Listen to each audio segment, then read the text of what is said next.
Сәлем, тока-бока достар. Охо, бүгін бізге балақайлар кепті ғой. Оларды алып келген кім екен? Мына кішкентай жасыл құрбаққа Матабайға мініп апты. Бүгін бұл почтальон болайын деген ғой, сыйлық қаратайын деген. Дұрыс, жақсы іс, біз қуана қабылдаймыз. Мәрмет пен Долфин екеуі балақайларды көтеріп алып көмектесіп жатыр. Сыйлық таратып жатыр. Тамаша. Крумпеттер деген кім? Олар қайда тұрады? Егер сіздер тока-бока ойын ойнап жүрсеңдер, онда сендер білесіңдер. Крумпеттер деген кім екен? Олардың қайда тұратыны? Білмесеңдер жазыңдар, айтып көрсетіп беремін. Олардың өздерінің жеке өмірлері бар, қалашықтары бар. Мына крумпеттер аспазшы менен фитнес инструктор екеуі машиналарына мініп алып, жұмыстан кейін демалуға шықты. Армандары бір сол бір фея келіп, бізге бір жақсы бір сыйлықтар таратса екен, үй берсе екен, немесе саяхатқа шықса екен деп армандап жүргенде, бұларды фея алып та теңіздің жағалауына жіберді. Екеуі лежактарда жатып, күнге қыздырынып, суға түсіп, рахаттанып, демалып жүр. Яғни, феялар бар екен. Ал мынау сол крумпеттер тұратын кішкентай қалашықтың ішіндегі крумпеттердің өмірі. Олар жайлы бір бөлек видео түсіремін. Олардың да өмірлері өте қызық. Неше түрлі крумпеттер бар. Ал мынау сендер білетін ақ көңіл Долфин. Сол крумпеттердегі сыйлықтар беріп жатыр. Көбінесе Долфин үй беруге тырысады. Себебі крумпеттердің үйлері кішкентай ғана болады, және де кейбіреулеріне үй жетіспейді. Сондықтан сыйлыққа ол Долфин менен Мәрмет екеуі үй беруге тырысады. Оларға үлкен зәулім коттеджлер, особняктар керек емес. Олар кішігірім қарапайым үйлерде тұра береді. Өйткені олар крумпеттер.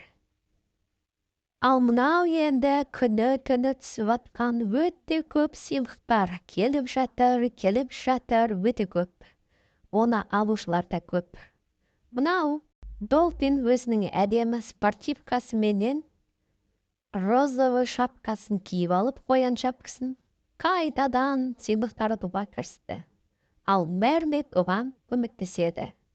Достар, тока-бока достар, лайк пен қоңырауды басыңдар. Сол кезде бірі-біріменен араласамыз, бірі-бірімізге көмектесеміз. Осыны ұмытпаңдар. Бұл тока-бока платформасының өзінің сондай заңдылықтары. Соны жасап отсақ, барлығымызға жетеді. Мәрт болайық, кең болайық. Долфин сондай өзіне осы пальтосы күшті жарасады. Тамаша. Ал енді мына Долфиннің отбасы. Онда өзінің кішігірім отбасы бар. Кішкентай балақайлары бар. Долфинчиктер. Солар да мінекей Мәрмет мамаларымен келіп, оларда сыйлық алып жатыр. Болашақта оларда почтальон болғысы келеді. Өте сүйкімді балақайлар. Долфинчики и Мәрмет. Осылардың Долфин мен Мәрметтің отбасында осындай кішігірім әдемі балақайлар бар. Өте сүйкімді. Олар сиқырлы Мәрмет пенен Долфиндар. Олар өздерінің денелерін, хвостиктері дейді, ауыстыра алады. Киім кие алады. Аяқтарымен жүріп кете алады, әдемі бола алады. Сондықтан тока-бока ойынын біз бәріміз жақсы көреміз. Бұл ойын адамға кеңінен еркіндік береді.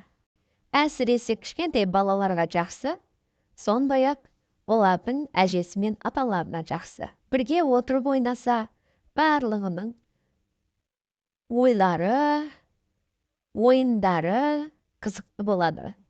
Сондықтан бірге ойнаңдар. Уақыт өтеді қызықты болып. Көп нәрсе интернетте геймер ойындарды ойнап отырып үйренесіңдер. Бұл ойындар біртіндеп шыдасаңдар, сіздерге табыс әкеледі. Әсіресе үлкендер кішкентай балаларға үйретіңдер. Ойнасын, көрсін, тетіктерін басып, ішіндегі кейіпкерлеріне киім кигізіп, бәрін үйренсін. Сол кезде олар біртіндеп осы онлайнның ішінен өздеріне әдемі геймерлік контенттер ашып алады. Аккаунт ашады, контенттер түсіреді. Бұл оңай деп айтқанменен оңай емес. Бұл да кәдімгі офлайндағы жұмыс секілді. Біраз уақытыңды бересің, бөлесің, үйренесің. Сөйтіп барып табыс табылады. Егер сендерге біреулер оп-оңай кіріңдерді ойнаңдарда табыс табыңдар десе, сенбеңдер. Алдыменен ойнаймыз, үйренеміз, тексереміз. Сосын барып, үйреніп көріп болғаннан кейін, миымыз, нейрондарымыз түсіне бастайды. Бұл ойынның қалай ойнап, қалай контент түсірсе, сендерге табыс әкелетін. Алдыменен соны үйреніп біліп аламыз. Егер сұрақтарың болса, түсінбей жатсаңдар, маған жазыңдар. Мен өзімнің үйренгенімді, білгенімді айтып, бөлісіп, жазып жіберемін. Ал менің мына контенттен көрсеңдер, өздеріңді түсінесіңдер. Қалай жасауға болатын, қалай контент түсіру керек екен. Қазір барлығымызда интернетте контент деп контент түсіріп жүрміз. Сол контентті сендер де осы ойынды ойнап отырып түсіріңдер. Алдағы уақытта жазғы 3 ай каникулдарың босқа өтпесін. Осындай тока-бока, аватар деген ойындарды ойнап отырып, қолдарыңды, көздеріңді үйретіп, нейрондарыңды іске қосып, дайындалып, табыс табуға кірісіңдер. Мен сол үшін осы контенттерді жүргізіп, айтып, түсіндіріп отырамын. Маған қиын емес, егер сұрақ қойып жазсаңдар, маған тіркелсеңдер, мен барлық сұрақтарыңа жауап беріп, айтып, көрсетіп беруге дайынмын. Сондықтан жазыңдар. Ең жақсы сұрақ қойған менің subscribers тіркелген адамдарыма мен міндетті түрде скриншот жасап тұрып, сұрақтарын көрсетіп, оқытып отырып, бәрін айтып, осы видеоның ішінде сендерді популярны қылуға тырысамын. Бұл бәрімізге пайдалы, бәрімізге выгодный вариант, соны жасаймыз бірігіп. Тек қана бұл жерде түсіну керек. Не істеп отырсың, ойынға не үшін кірдің, қандай мақсатпенен, қазір мақсатсыз, жоспарсыз қимылдауға болмайды. Жоспар құрмайынша адасып кетесіңдер. Жоспармен жүрсеңдер, адаспайсыңдар. Мінекей кішкентай балақайлар мамалар мен папаларына қызығып, бас киімдерді үлкен болса да киіп алып отыр. Бірақ жарасады екен. Ал Dolphin жарайсың. Келесі контентті түсіруге дайындал. Сыйлықтарыңды тарата бер. Осы қалпыңнан айныма. Бұл өте қызық контенттер. Тіркеліңдер, достар. Міндетті түрде тіркеліңдер, лайк басыңдар, қоңырау басыңдар. Сонда мен сендерге көп нәрсені үйретіп, көрсетіп беремін.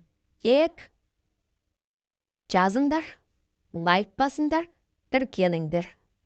Сол кезде бәріміз бірге дос болып отырып, ойнап отырып, осы ойынды игеріп отырып, бір-бірімізді алға қарай жылжытамыз. Ал егер керек емес, тек қана ойнайын десеңдер, әрине, ол да сіздердің шешімдеріңіз. Мықты шешім. Тек қана дами беріңдер, алға қарай жылжи беріңдер. Сол үшін осы ойындар бізге көмектеседі. Пока-пока, достар.